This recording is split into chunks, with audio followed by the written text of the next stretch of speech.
Police officers, when a kid calls 911 as a prank, what do? Last Sunday afternoon, I was sitting in my patrol car finishing paperwork when dispatch crackled to life. All units, we have a 911 hang-up from 4127 Maple Street. Caller sounded like a child, said mom's not breathing, then disconnected. My partner Jake looked at me and rolled his eyes. Another prank call. These kids don't understand how serious this is. But something about the dispatcher's tone made my stomach drop. The voice had been shaky, scared. We hit the lights and sirens anyway. Better safe than sorry. The whole drive there, I kept thinking about all the fake calls we'd gotten lately. Kids thinking it's funny to tie up emergency services. Last month, some teenager called saying there was a fire at the school. Turned out he just wanted to get out of a math test. When we pulled up to 4127 Maple Street, everything looked normal. Nice little house with a white picket fence. No ambulance needed here, I thought. No chaos, no emergency vehicles, no neighbors gathered around looking worried. Just a quiet Sunday afternoon. I knocked on the door, ready to give some kid the lecture of their life about wasting police resources. The door opened, and there was this little boy, maybe 8 or 9 years old. Blonde hair, wearing a Pokemon t-shirt that was way too big for him. But his eyes, man, his eyes looked terrified. "Hey buddy," I said, crouching down to his level. "Did you call 911 today?"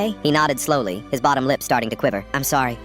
I know I'm not supposed to touch the phone." Jake was already pulling out his notebook, probably ready to write up another prank call report, but I held up my hand. Something wasn't right here. The kid wasn't acting like the usual pranksters we dealt with. He wasn't giggling or trying to run away. He looked genuinely scared. "Where's your mom, buddy?" I asked gently. His eyes darted toward the hallway, then back to me. "She's sleeping on the couch, but she won't wake up and she's making weird noises." That's when my training kicked in. "Can we come inside and check on her?" He stepped aside, wringing his little hands. As soon as I walked into the living room, I saw her. A woman in her 30s, unconscious on the couch, breathing shallow and raspy. On the coffee table next to her were 3 empty pill bottles, oxycodone, Ambien, and something else I couldn't read from that distance. "Call for an ambulance," I told Jake immediately. Then I turned back to the boy. "What's your name, sweetie?" "Tommy," he whispered, tears starting to roll down his cheeks. "Is mommy gonna be okay?" I tried to wake her up, but she just made scary sounds. I remembered you're supposed to call 911 when someone's hurt, but then I got scared because mommy always says don't talk to strangers on the phone. My heart broke right there. This kid had done exactly what he was supposed to do, but he thought he was in trouble for it. I knelt down next to him while Jake checked on his mom. "Tommy, you did the right thing calling us. You might have saved your mom's life." The paramedics arrived within 5 minutes. They immediately started working on Tommy's mom, checking her pulse, setting up an IV, asking Jake about the pill bottles. I stayed with Tommy, who had grabbed onto my leg and wouldn't let go. "I thought you were gonna arrest me," he sobbed into my uniform. "I thought I was bad for using the phone." "No, buddy, you're a hero," I told him, rubbing his back. "You saw your mom needed help and you called the right people. That takes courage." The paramedics got Tommy's mom stabilized and loaded her into the ambulance. Turns out she'd taken way too many pills, probably by accident while she was already drowsy. If Tommy hadn't called when he did, if we hadn't responded, if I had just dismissed it as another prank, she wouldn't have made it. While we waited for Tommy's grandmother to arrive, he sat in my patrol car and I let him play with the siren. He kept asking if his mom was going to be okay, and I promised him the doctors were going to take really good care of her. 2 weeks later, Tommy's mom brought him by the station. She was doing better, going to counseling, being more careful with her medications. Tommy ran up to me with a drawing he'd made. It was a stick-figure police officer with a big smile, standing next to a little boy and a house. "This is you saving my mom," he said proudly. That drawing is still taped to my locker.